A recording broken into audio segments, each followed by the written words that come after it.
ચાલો આજે આપણે C++ પ્રોગ્રામિંગના એક બહુ જ રસપ્રદ અને પાયાના કન્સેપ્ટ કન્સ્ટ્રક્ટરની ઊંડાણપૂર્વક ચર્ચા કરીએ. હા બિલકુલ. આપણી પાસે જે આ શૈક્ષણિક સામગ્રી છે એના આધારે આપણે એ સમજવાની કોશિશ કરીશું કે આ કન્સ્ટ્રક્ટર શું છે, એની મુખ્ય લાક્ષણિકતાઓ કઈ છે. અને ઓબ્જેક્ટ ઓરિએન્ટેડ પ્રોગ્રામિંગની દુનિયામાં એનું સ્થાન કેમ આટલું મહત્વનું છે એ પણ. બરાબર. તો શરૂઆત કરીએ મૂળભૂત પ્રશ્નથી. આ કન્સ્ટ્રક્ટર છે શું ખરેખર?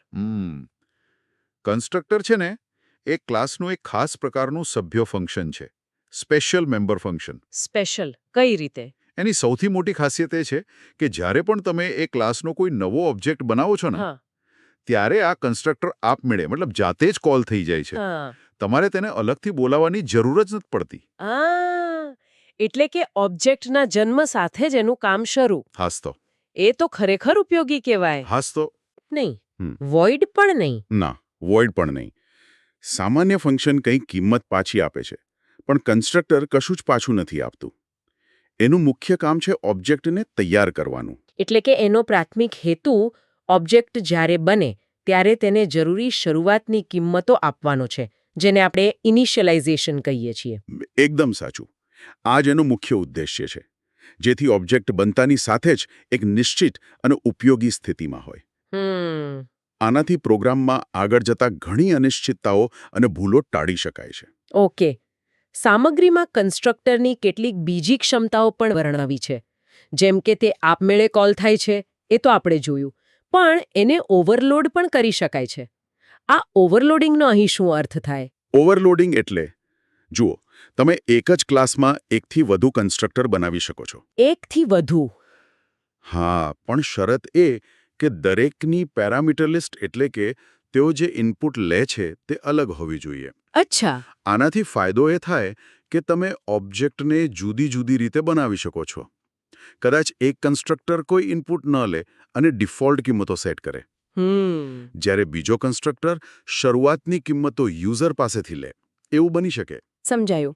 એટલે કે ઓબ્જેક્ટ બનાવતી વખતે વધુ લવચિકતા મળે છે અને તેમાં ડિફોલ્ટ આર્ગ્યુમેન્ટ્સ પણ વાપરી શકાય છે, એમ પણ ઉલ્લેખ છે. હા, એ પણ શક્ય છે. અહીં એક રસપ્રદ વાત છે.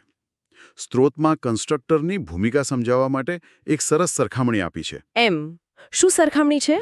કન્સ્ટ્રક્ટરને એક એવા ડોક્ટર સાથે સરખાવ્યો છે જે નવજાત શિશુ એટલે કે નવા બનેલા ઓબ્જેક્ટને જાણે જીવન આપે છે. જીવન આપે છે? હા, એટલે કે એની શરૂઆતની બધી જ જરૂરી કિંમતો સેટ કરીને તેને કાર્યરત કરે છે. વાહ!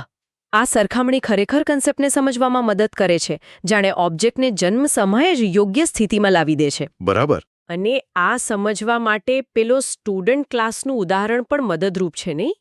હા, એ ઉદાહરણ બહુ જ સ્પષ્ટ છે. તેમાં એક સ્ટુડન્ટ ક્લાસ છે અને તેનો કન્સ્ટ્રક્ટર બનાવવામાં આવ્યો છે. હા. જે માર્ક્સ નામના ડેટા મેમ્બરની કિંમત સીધી 90 પર સેટ કરી દે છે. ઓહ! એટલે જેવો સ્ટુડન્ટનો ઓબ્જેક્ટ બનશે તરત જ તેના માર્ક્સ 90 થઈ જશે, આપમેળે. બસ એમ જ. આનાથી એક ખાતરી રહે કે કોઈ પણ સ્ટુડન્ટ ઓબ્જેક્ટના માર્ક્સ શરૂઆતમાં કોઈ અટપટી કે અનિશ્ચિત કિંમત નહીં ધરાવે. બરાબર.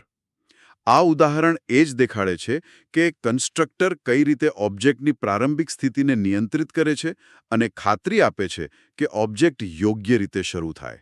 તો આ આખી ચર્ચા પરથી આપણે એ તારણ કાઢી શકીએ કે કન્સ્ટ્રક્ટર ઓબ્જેક્ટ ઇનિશિયલાઇઝેશન માટે એક સ્વચાલિત, ભરોસાપાત્ર અને ખૂબ જ શક્તિશાળી પદ્ધતિ છે. ચોક્કસ.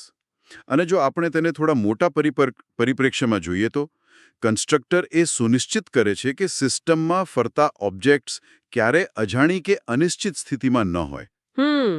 એટલે કે ગાર્બેજ વેલ્યુઝ ના હોય. હા, દરેક ઓબ્જેક્ટની એક વેલિડ શરૂઆત હોય છે. આ બાબત પ્રોગ્રામની એકંદર વિશ્વસનીયતા અને સ્થિરતા માટે અત્યંત જરૂરી છે. સાચી વાત. આના વગર પ્રોગ્રામમાં વિચિત્ર ભૂલો આવવાની શક્યતા ખૂબ વધી જાય છે. બધી વાત સાચી. આના પરથી એક અંતિમ વિચાર મનમાં આવે છે. બોલો. જો કન્સ્ટ્રક્ટર ઓબ્જેક્ટની શરૂઆત માટે આટલા અનિવાર્ય છે, તો પછી એવા સંજોગોમાં શું થતું હશે જ્યારે પ્રોગ્રામર પોતે ક્લાસમાં કોઈ કન્સ્ટ્રક્ટર લખતો જ નથી?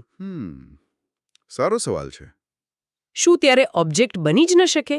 કે પછી સિસ્ટમ પડદા પાછળ કંઈક કંઈક ગોઠવણ કરી લેતી હશે. હા, આ પ્રશ્ન પર વિચાર કરવાથી કદાચ કન્સ્ટ્રક્ટરની ભૂમિકા અને સિસ્ટમની જે ડિફોલ્ટ વર્તણૂક છે તેના વિશે વધુ ઊંડી સમજ મળી શકે છે.